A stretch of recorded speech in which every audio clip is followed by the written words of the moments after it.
Ya, Anda kembali di Apa Kabar Indonesia Pagi. Kita lanjutkan kembali dialog kita pagi hari ini. Saya langsung ke Mas Fajrul. Mas Fajrul, nah soal isu reshuffle ini, kalau Mas Adi kan tadi berkeyakinan hanya beberapa nama saja, 3 menteri saja gitu. Nah, sebenarnya bagaimana sih reshuffle yang disebut oleh Bang Ali ini akan terjadi pekan ini nih, Mas Fajrul? Baik, Bayu, Ratih, terima kasih pada pemirsa.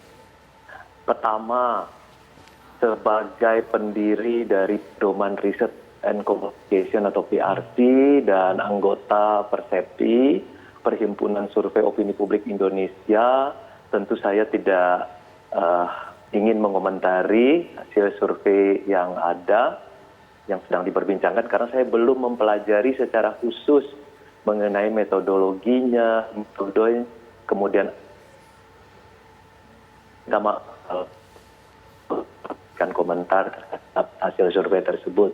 Kemudian kedua, saya adalah staf khusus Presiden di bidang komunikasi.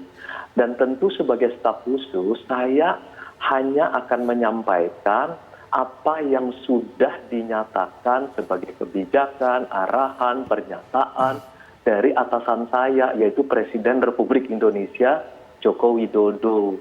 Jadi terkait dengan reshuffle itu adalah hak prerogatif dari Presiden. Saya tidak boleh menyampaikan atau menyatakannya mendahului Presiden Joko Widodo. Nanti publik mengatakan, wah Fajrul lebih presiden dari presiden. Jadi mengenai kapan, siapa, yang apakah ada reshuffle, itu sangat tergantung, Mas Fajrul, kita tunggu dengan sabar dari Presiden. Baik, kita masih menunggu begitu ya, ini kan hak prerogatif dan juga inisiatif dari Bapak Presiden.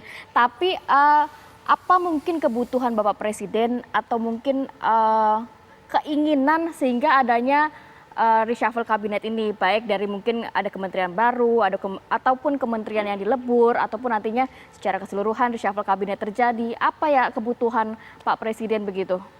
Ratih, terkait dengan pengubahan ya, sesuai dengan Undang-Undang Nomor 39 Tahun 2008, pengubahan kementerian yang sudah disetujui oleh DPR, karena dalam undang-undang memang disebutkan tentang pengubahan kementerian itu harus persetujuan dari DPR, dan memang sudah disetujui. Jadi yang pertama tadi sudah hadir Kementerian Investasi, rencananya akan mengganti badan. Kenapa kementerian? Karena kementerian lebih tinggi posisinya daripada badan. Kementerian kan bisa mengambil kebijakan, sementara badan itu hanya pelaksana dari kebijakan. Kemudian nomenklatur baru adalah Kementerian Pendidikan dan Kebudayaan dan Ristek. Nah, jadi ada dua memang kementerian dengan nomenklatur baru. Jadi artinya, apakah misalnya Kementerian Ristek, Dikbud Ristek ini akan dengan yang lama, kemudian yang jauh, atau kemudian Kementerian Investasi. Ya, Mas Fajrul. Halo, Mas Fajrul. Suaranya terputus. Halo? Mas Fajrul. Nah, silakan gimana, Halo? Mas? Iya, gimana, Mas? Nah, kan ada dua kan, yang jelas yang sudah disetujui oleh DPR tentang pengubahan.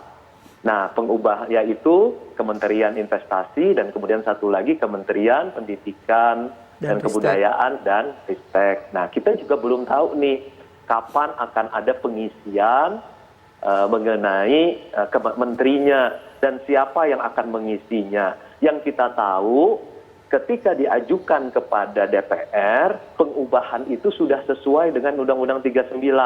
Misalnya, kenapa diajukan? Untuk efisiensi dan efektivitas, untuk perubahan dan atau pengembangan tugas dan fungsi, dengan kesinambungan, keserasian, dan keterpaduan pelaksanaan tugas, peningkatan kinerja dan beban kerja pemerintah. Nah, terkait dengan investasi, tentu ini terkait langsung dengan upaya pemerintah tahun 2021 ingin meningkatkan pertumbuhan ekonomi kurang lebih 5%. Nah, ini 5% yang diinginkan oleh pemerintah, berarti Di mana sumber dananya itu berarti dari investasi. Mas Fajrul, Kementerian Investasi yang diperlukan ya, untuk sedikit saya memenuhi memotong. hal tersebut. Ya, tadi Mas Fajrul mengatakan bahwa ini untuk efisiensi begitu salah satunya. Betul. Ya. Tetapi ada komentar dari salah satu pengamat ekonomi yang mengatakan salah satu anggaran BKPM yang naik cukup signifikan dari 400 miliar rupiah pada 2020 menjadi hampir 1 triliun di 2021. Itu kan tidak menggambarkan efisiensi, justru semakin tinggi anggaran yang diberikan. Nah, tadi kan sudah dinyatakan, bahkan dalam Undang-Undang 39 juga disebutkan, kenapa kementerian dibentuk, kan, dia bisa mengambil kebijakan. Kalau kebijakan bisa diambil, tentu efektivitasnya akan terjamin, dan kemudian efisiensi anggaran juga bisa akan lebih difokuskan. Nah, inilah yang ingin dikejar oleh Presiden, dan ini sesuai dengan Undang-Undang Nomor 39 tahun 2008, yaitu kebutuhan penyesuaian terhadap, karena kan Presiden ini kan tujuannya jelas ya, Indonesia maju, kemudian pemerataan dengan Indonesia sentris, dan kemudian prioritasnya adalah transformasi pembangunan SDM. Nah, makanya SDM itu dikaitkan dengan Kementerian Pendidikan Kebudayaan dan Ristek, dan kemudian yang kedua yaitu terkait dengan pembangunan infrastruktur dan transformasi ekonomi. Baik. Nah, jadi itu yang menjadi dikejar dasar Presiden itu ya poinnya. Oke, nanti kita nanti ngobrol lagi ya, Mas Fajrul, Pak Dedy, Bang Adi. Kita harus jeda terlebih dahulu. Apa kabar Indonesia Pagi akan kembali sesaat lagi. Dan kembali di Apa Kabar Indonesia Pagi, kita lanjut kembali perbincangan. Saya ke Pak Dedy. Pak Dedy, apakah dalam survei dari IPO ini juga, meskipun tadi sudah dijelaskan ya ada sentimen positif dan kepopuleran, tapi juga tercermin tidak keinginan masyarakat, ada pos-pos menteri yang sangat mengecewakan dan meminta bahwa kementerian tersebut dievaluasi begitu. Iya, secara umum memang tujuan survei IPO adalah mengcapture atau memotret pandangan publik terkait dengan kepuasan mereka terhadap kinerja kementerian. Kemudian kalau disisir lagi secara detail, memang harapan publik terkait adanya pergantian itu kan merujuk pada ketidakpuasan mereka pada kementerian. Misalnya yang sudah disampaikan oleh IPO di beberapa waktu lalu misalnya, kami memisahkan misalnya setiap kementerian koordinator itu kira-kira diharapkan berapa banyak dari harapan publik. Nah, hasilnya kan memang kondisi pandemi ini membuat kondisi ekonomi yang kian tidak baik, kemudian itu diharapkan publik adanya perombakan. Kalau di catatan IPO sendiri misalnya, Kemenko Ekonomi diharapkan sangat tinggi reshuffle-nya, yaitu 36%.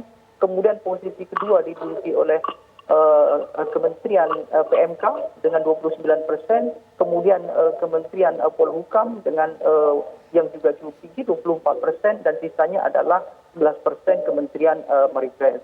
Dari posisi ini sebetulnya nama-nama yang muncul di harapan reshuffle itu adalah mereka yang memang mengemuka sepanjang tahun 2020 sampai 2021, terutama adalah diselenggarakannya proses survei IPO, yaitu di bulan Maret April ini.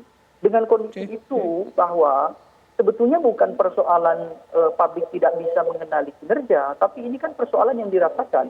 Salah satu contoh misalnya yang paling santer didengar misalnya Ida Fauzia, Teten Masduki, Yasona Lauli misalnya. Itu adalah nama-nama yang sering mengemuka dan memang programnya berkaitan secara langsung dengan masyarakat, kan kira-kira begitu.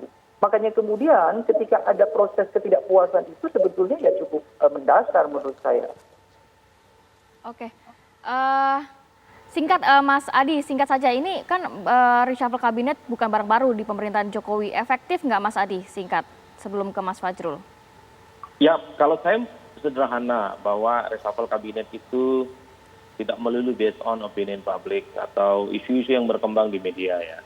Tapi jelas ini hak prerogatif Presiden yang punya preferensi psikologis yang memang tidak bisa diganggu-gugat. Jadi sekalipun gaduh di luar, mau kiamat sekalipun, kalau Presiden tidak menghendaki reshuffle, tidak mungkin akan terjadi reshuffle. Begitu ya Mas Fajrul ya, tidak akan ada reshuffle kalau Presiden memang tidak menginginkan ada reshuffle? Yang jelas kan sudah ada nomenklatur baru kementerian kan, dan itu tentu harus diisi. Nah, mengenai pengangkatan, penggantian, nah itu kita serahkan kepada Presiden. Kemudian yang kedua, kita juga mesti hati-hati dalam membuat survei, tetap kokoh di dalam metodologi, metode, dan kemudian bagaimana ini cara pengambilan datanya. Oke. Jangan sampai hasil survei itu bisa menyesatkan publik. Dan kemudian yang ketiga, kebutuhan pengubahan ini kan tergantung karena penanganan urusan tertentu pada pemerintahan secara mandiri. Sekali lagi, apa yang dilakukan oleh Presiden, kita tunggu saja ini rencana mengenai pengisian, kalaupun ada reshuffle, itu sudah menjadi kapan, siapa, itu sudah menjadi hak prerogatif Presiden. Baik. Yang terpenting, kita berharap semuanya tetap bekerja sampai hari ini, semua menteri, semua Menko, menteri, kemudian lembaga, semuanya bekerja sebaik-baiknya, karena kita bersama-sama sekarang menghadapi pandemi. Baik. Ya, jadi kegaduhan yang tidak perlu kita angkat saja. Baik. Lebih baik kita berikan kesempatan pada mereka bekerja. Terima kasih semuanya banyak Mas sebaik-baiknya. Fajrul, Ya. kemudian Mas Adi dan juga Mas Dedi sudah berbagi waktu dan informasi pada pagi hari ini. Assalamualaikum. Salam. Baik, dan perbincangan tadi menutup perjumpaan kita di Apa Kabar Indonesia pagi kali ini. Saya Bayu Andrianto. Saya Kamarati Kusuma, pamit undur diri. Terima kasih dan sampai jumpa.